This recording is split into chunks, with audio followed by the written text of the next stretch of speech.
You mentioned Herbalife. Can you take me through the saga of that? It's historic. So we at Pershing Square shorted very few stocks. And the reason for that is short selling is just inherently treacherous. So if you buy a stock, it's called going long, right? You're buying something. Your worst case scenario is you lose your whole investment. You buy a stock for 100, it goes to zero, you lose $100, right? Per share. You buy one share, you lose 100. You short a stock at 100, what it means is you borrow the security from someone else. The analogy I gave that made it easy for people to understand, it's a bit like you think, silver coins are going to go down in value. And you have a friend who's got a whole pile of these 1880 silver US dollars. And you think they're going to go down in value. You say, hey, can I borrow, 10 of those dollars from you? He's like, sure, but what are you going to pay me to borrow them? I'll pay you, I'll pay you interest on the value of the dollars today. So you borrow the dollars that are worth $100 each today. You pay them interest while you're borrowing them. And then you go sell them in the market for $100. That's what they're worth. And then they go down in price to 50.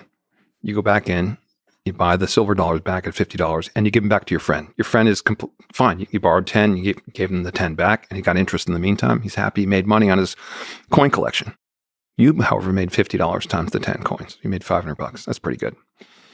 The problem with that is, what if you sell them and they go from 100 to 1,000? Now you're going to have to go buy them back. And you got to pay, $10,000 to buy back coins, that you sold for $500. You're going to lose $9,500. And there's no limit, right, to how high a stock price can go. Companies go to $3 trillion in value, right? Tesla, a lot of people shorted Tesla, saying, oh, it's overvalued. He's never going to be able to make a successful electric car. Well, I'm sure there are people who went bankrupt shorting Tesla. That's why we didn't short stocks. But I was presented with this reporter that covered the other short investment we made early in the career, a company called MBIA, came to me and said, Bill, I found this incredible company. You got to take a look at it. It's a total fraud, and they're scamming poor people. And we should say that MBIA was a very successful short. It was. A big part of it was that we used a different kind of instrument to short it, where we reversed that we made the investment asymmetric in our favor, meaning put up a small amount of money. If it works, we make a fortune. Whereas short selling is you kind of sell something and you have to buy it back at a higher price. Herbalife didn't have what's called credit default swaps that you could purchase. Not a big enough company, didn't have enough debt outstanding to be able to implement it. You had to short the stock in order to make it as successful, to bet against the company. And the more work I did in the company, the more I was like, oh my God, this thing's an incredible scam. They purport to sell weight loss shakes, but in reality, they're selling, kind of a fake business plan. And the people that adopt it lose money, and they go after poor people. They go after, actually, in many cases, undocumented immigrants who are pitched on the American dream opportunity. And because they have few other options, because they can't get legal employment, they become Herbalife distributors. And it's a business where so-called multi-level marketing, or multi-level marketing is sort of the name for a legitimate company like this, or it's a pyramid scheme where basically your sales are really only coming from people who are you convince to buy the product by getting them into the business. That's precisely what this company is. And okay, shorting a pyramid scheme seems like, one, we'll make a bunch of money, but two, the world will be behind us because they're harming poor people. Regulators will get interested in a company like this. And we thought, the FTC is going to shut this thing down. And we did a ton of work. And I gave this sort of epic presentation laying out all the facts. Stock got completely crushed. And we were on our way. And the government actually got interested early on, launched an investigation pretty early, SEC and otherwise. But then a guy named Carl Icahn showed up. And we have a little bit of a backstory. But his motivations here were not really principally driven by thinking Herbalife was a good company. He thought it was a good way to hurt me. So he basically bought a bunch of stock and said it was a really great company. And, Carl, at least at the time, threw his weight around a bit. He was a credible investor, had a lot of resources. And that began the saga. So he was, we should say, a legendary investor himself. I'd say legendary in a sense, yes, for sure. An iconic. Carl Icahn. Oh, that's very well done. So definitely a iconic investor. So what was the backstory between the two of you? So I mentioned that I had another period of time where significant business challenges. This was my first fund called Gotham Partners, and we had a court stop a transaction between a private company we owned and a public company. It's another long story. If you want to go there, I would love to hear it as well. But it was really my deciding to wind up my former fund, and we owned a big stake in a company called Hallwood Realty Partners, which was a company that owned real estate assets. And it was worth a lot more than where it was trading, but it needed an activist to really unlock the value. And we were, in fact, going out of business and didn't have the time or the resources to pursue it. So I sold it to Carl Icahn. And I sold it to him at a premium to where the stock was trading. I think the stock was like 66. I sold it to him for 80, but it was worth about 150.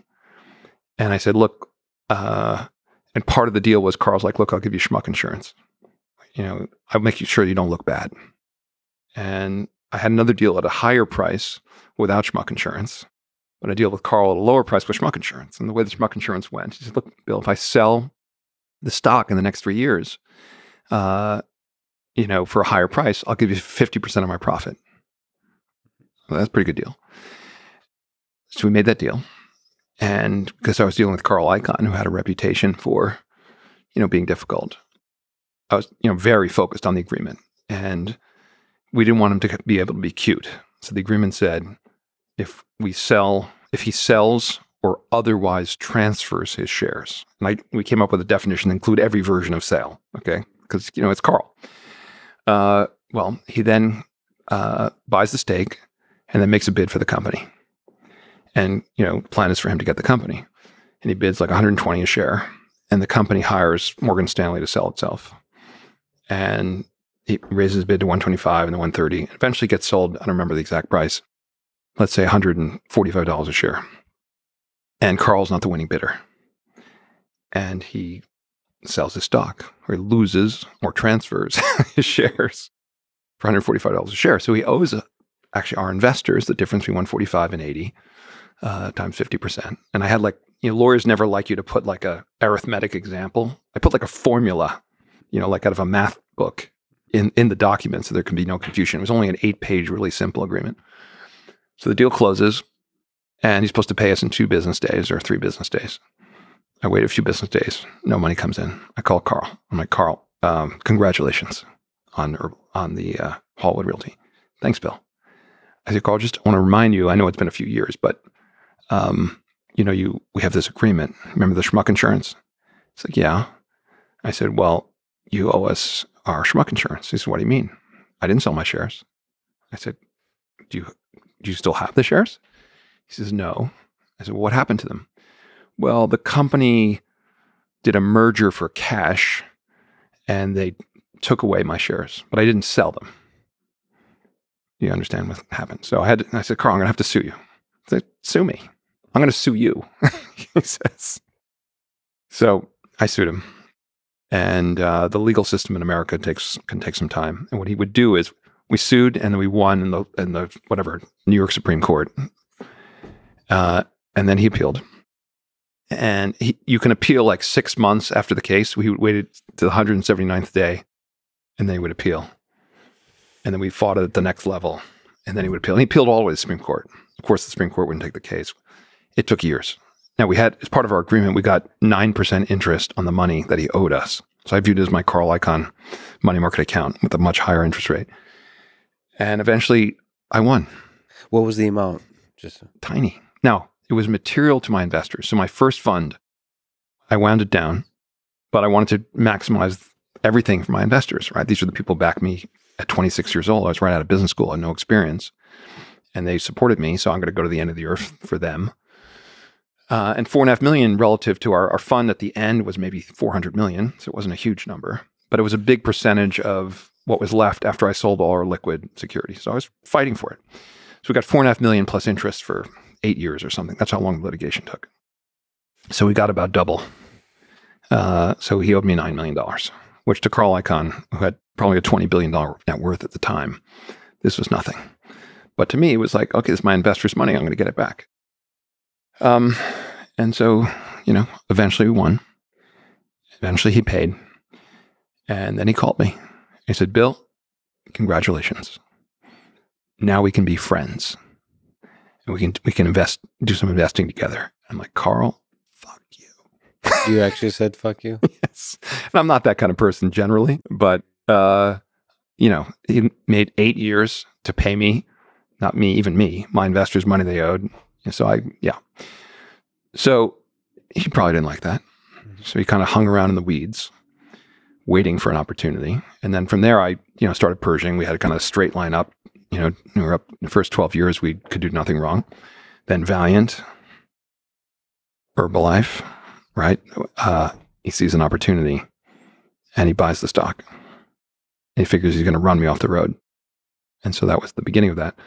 And kind of the moment, and I think I'm told by CNBC, it's the most watched segment in business television history. Mm-hmm. They're interviewing me about the Herbalife investment on CNBC, and then Carl Icahn calls into the show, and we have kind of a interesting conversation where he calls me all kinds of names and stuff. So it was a moment. It was a moment in my life.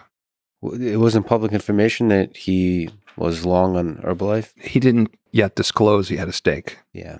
But he was just telling me how stupid I was to be short this company. So for him, it wasn't about the fundamentals of the company. It was just personal. 100%. Is there part of you that regrets saying fuck you on that phone call to Carl Icahn? No.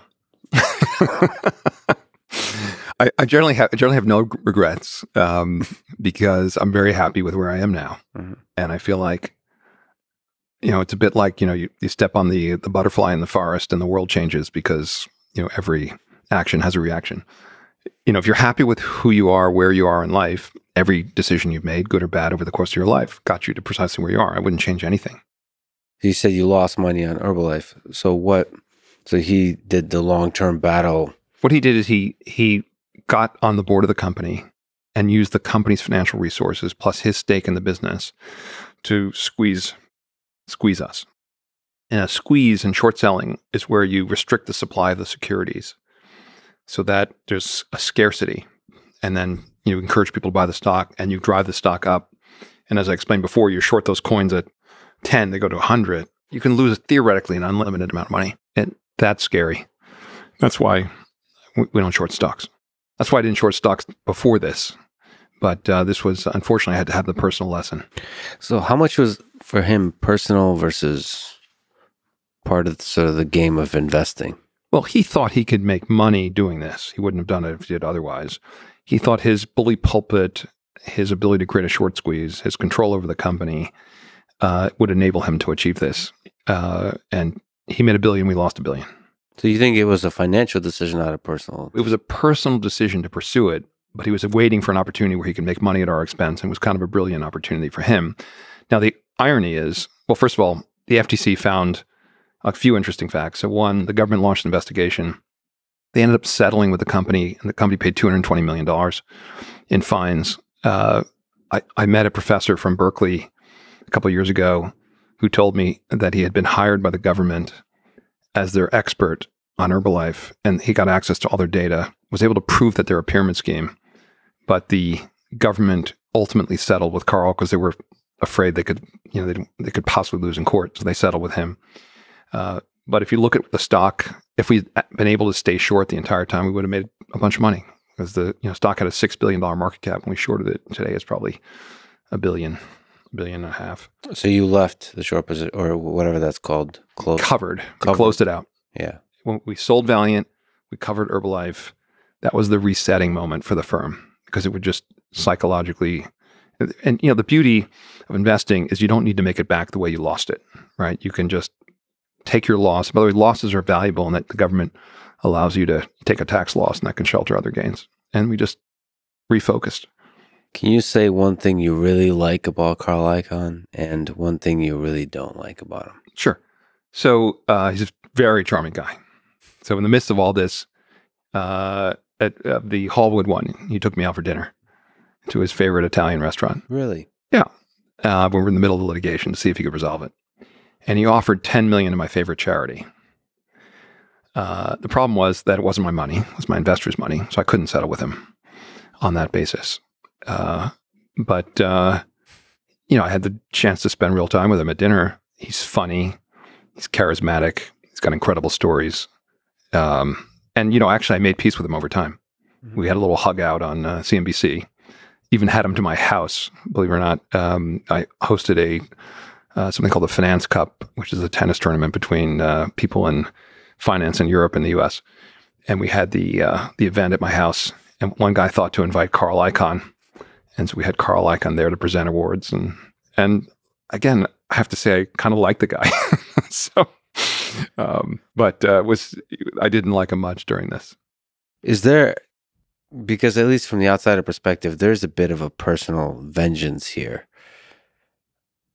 or anger can build up. Do you ever worry the personal attacks between powerful investors can cloud your judgment of what is the right financial decision? I think it's possible, but again, I try to be extremely economically rational. And actually, the last 7 years have been quite peaceful. I really have not been an activist in the old form for many years. And the vast majority of even our activist investments historically were very polite, respectful cases. The press, of course, focuses on the more interesting ones. Like Chipotle was one of the best investments we ever made. We got 4 of 8 board seats, and we worked with management. It was a great outcome. I don't think there's ever been a story about it. And the stock's up, almost 10 times from the time we hired Brian Nicholas, CEO. But it's not interesting because there was no battle. Whereas Herbalife, of course, was like an epic battle, even Canadian Pacific. So, for a period there, most people, when they meet me in person, are like, wow, Bill, you seem like a really nice guy. But I thought, but things have been pretty calm for the last 7 years.